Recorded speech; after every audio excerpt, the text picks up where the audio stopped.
Reduction time. Sine of 120 can become sine of 180 degrees minus 60 degrees. And then 210, well, if we take 180 away, we'll get 30, so that becomes 180 degrees plus 30. So just need some inverse reasoning.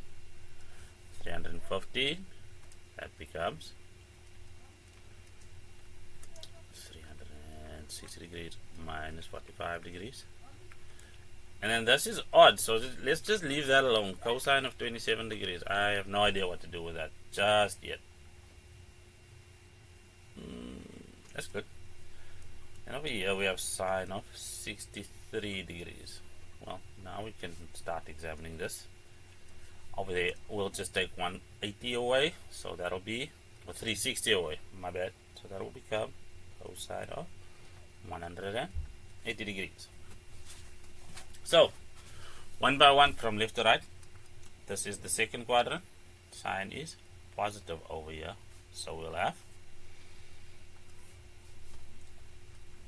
sine of 60 degrees multiplied by, our sine is negative over here. So there we'll have negative sine of 30 degrees. Over here, well, that's the fourth quadrant, where tan is negative, so that'll be negative tan of 45 degrees. Now 27 plus 63 happens to equal 90 degrees. Now that I look at it, which means I would like this to say 63 degrees within the argument. Okay, that's what I mean. The thing on the inside of the trig ratio, I would like it to say 63 degrees. Well, I can if I change this into sine, because sine is a cofunction of cosine. It's almost in the name, if you think about it. Although that's not the logic I'd apply. It's just a mental act. And then, given that I've changed the ratio in the numerator, I'm going to leave the one in the denominator alone. And cosine of 180, well, graphical interpretation. It's nice to integrate these things. Well, that's 1, that's negative 1. So that's how I think about it. So the full period is 360 degrees. That's what we'd find over there at that x value. That would be 180, and over there is where cosine hits its minimum of negative 1.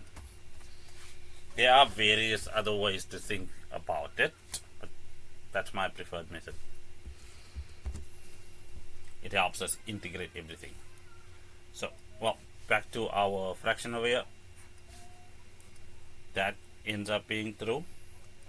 And then for 60 degrees, well, that's 30, 60, 1, 2, root of 3.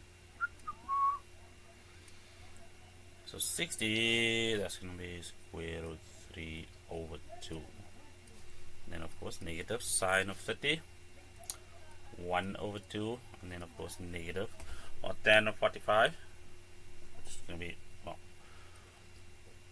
1 over 1. And then of course we have negative 1.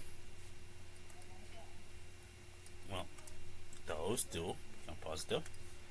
What are we left with?